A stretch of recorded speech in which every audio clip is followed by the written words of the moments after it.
Sunday, June 2nd, 2024. Most Holy Body and Blood of the Lord.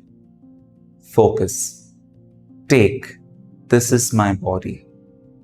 It is such a warm and hospitable gesture of Jesus to offer himself to the disciples whom he loved. Knowing that his time has come to leave the world, he makes himself freely available in the form of bread and wine.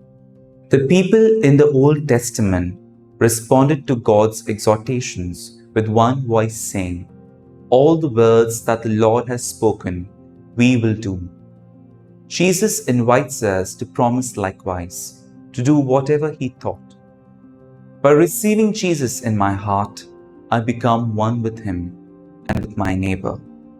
He is my strength and motivation to make myself available to anyone in need. He sets me free from the dead works to serve the living God.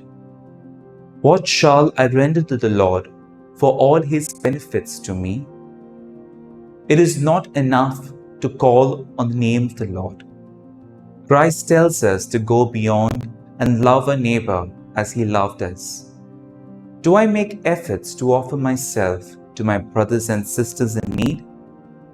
When Jesus gives me his most holy body and blood as food to strengthen me to love my neighbor, how do I receive him? Do I prepare myself to make the Eucharist a divine celebration or to take it as a mere ritual?